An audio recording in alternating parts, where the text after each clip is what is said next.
په رضا د ملک نه ځي یا ډېر غریب شي یا د جنګ د لاسه ځي نه هغه پوش اینډ پول دغه شیان یو پاکستان ته پکار دي او د پاکستان چارواکو ته او زموږ ټولنې ته چې افغان مهاجرین یا مهاجرین ان جنرال او انلیګل امیګرنټس کې فرق دی دا انلیګل امیګرنټس نه دي چې چېرته د کاروبار یا د بل څه په تکل کې لکه دا زموږ خلک ځي هلته چې کوم دی د ترکي او د ایران په لارو په غلا ځي او ورته بیا امیګریشن او اسایلم سیک کوي دا هغه خلک نه دي افغانستان کې دلته بیبي ذکر وکړو جمیله بیبي که څوک وایي چې امن دی دا ډېر غټ دروغ وایي بلکې زه به دا درته ووایم چې د 21 اګست چې کوم صورتحال و د هغې نه بد جنګ دی هلته دا د جنګ ډېر بد صورت وي چې یو ظالم راشي او مظلومه خلک محکوم کړي او خپل ویل خپله خوښه خپل مرضي په هغوی ور وتړي دا خلک د یو وجې یا د بلې وجې نه دلته ګډوډ شوي دي 40 کالو غمیزه ده د 40 کالو ستونزه ده او دا هلته څوک ناست وي خوب وویني او وایي چې بس افغان مهاجرین وباسي دلته یو څو میاشتې دغه غوبل احساس کړي وي مونږ یې تنګ کړي وو دا ولسونه یې تنګ کړي وي په هغې کې بیا د دوی جیبونه هم ډکېږي ډېر ښه کاروبار روان شي دا یو ریډ هیرنګ دی هغه د خلکو پام اړول دي پام یې دا اړول دي د پاکستان ستونزې ډېرې ژورې دي ډېرې اوږدې دي دا اوس افغانان چې کوم دی د دې نه سکیپورټ کول که تراګري ده که غربت دی دلته که بدامني ده جرایم دي په دې کې زموږ ریاستي پالیسۍ مکمل لاس لري دا دومره سطحي مسله نه ده چې بس په دې پسې پولیس والا راوباسي او شاله دوکانونه بند کړي او کورونو ته ځي لکه دا بیخي ناممکنه خبره نو ما دلته د دې تجویزونو سره زه یو تجویز دا راوړم چې دا کوم ګورمنټ دی دا موجوده دله نه دي پکار چې په غیر ضروري کارونو باندې خپله انرژي او ټایم ضایع کړي د دې حکومت دا چې کوم انټرم حکومت دی د یو خاص آئین کې ذمہواري دی هغه دې پوره کړي پکار ده چې د افغان مهاجرینو چې کومه مسله ده راتلونکي ټاکلي حکومت ته پرېښودل شي او یو ښه جامع لاره راوباسي موږ هم دا نه وایو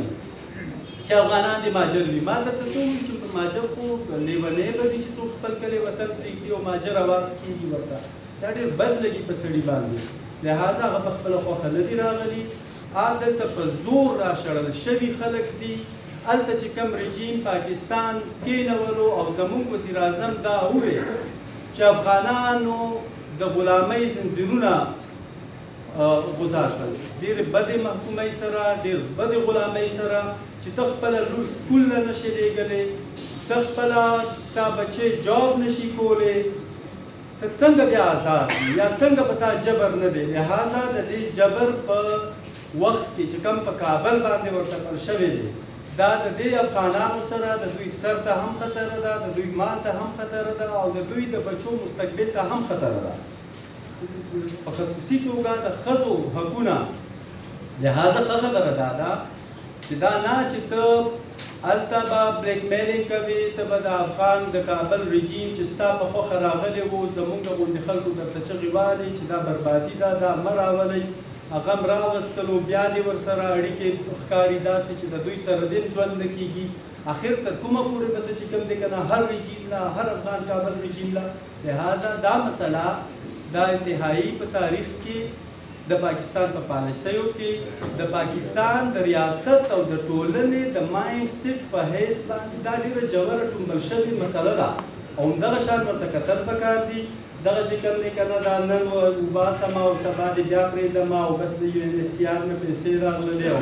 ګزاره به وکړو دغه کیسې کار نه کوي هسې چې کوم دی که نه دغه خلک هم زورول دي او دې مسلې له سیریسنس سره کتل هم نه دي نو زما لومبی یو تجویز دا پکار دی پکې چې دا ګورمنټ پکار دی نه دی چې دا دغه ستونزه هینډل کړي دا وروستو بل ګورمنټ ته الکټډ ګورمنټ ته پرېښودل شي کومه خبره چې وشوله چې دلته ګینګسټرز دي هغه دي کرایمینلز به وي وي به پکې په مونږ کې دي ځا پرېږدی یم په افریقو کې دنیا به خدای چې کوم دی دهشتګرد هم شته دی پکې منګل باغ پرېږدی و د منګل باغ سره چې کوم خلک کوم ټول افریقیان تقریبا چې ما څومره پېژندل کمانډران یې بلې نو دا په یو کام خیل نسل پسې نه دي راتړل پکار دا یو پالیسۍ لاندې را جوړ شوي شیان په اخره کې زه بیا دا خبره کوم چې د خر په ځای کلال داغل نه دي پکار افغانستان سره که ستاسو هرڅ شخړه وي مهاجر چې کوم دی که نه ډېر په بد وخت کې راغلي دي دا غریبانان مجبوره دي پکار دي چې هغوی له زمینه او مستقل زمینه برابره شي دا موجوده چې کوم حکومت دی دا نه نړۍ منلی دی نه افغانانو لجیټیمایز کړی دی غیر مشروعي حکومت دی د ده هیڅ یقیني سرټنټي نشته دی چې دا به وي دا به نه وي نړۍ نه وي منلې خلکو نه وي منلې هغه به څنګه یو خبره دلته دا وشوله د بلوچو وروڼو ځینې یرې دي او هغه بیخي انفاونډېډ هم نه دي بې بنیاده به هم نه وي هغوی سره یره ده چې یاره مونږ چې کوم دی پولیټیکلي ډسنفرنچایز نه شو دا خلک راځي جایزې یرې چې وي هغه پکار دی چې اډرس کړلی شي البته دغه خبره هم دا د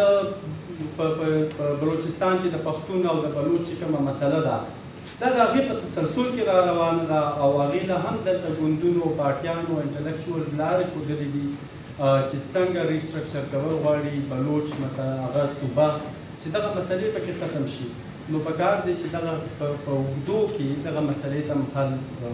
ولټوي ستاسو وخت ما ډېر واخیستلو ډېره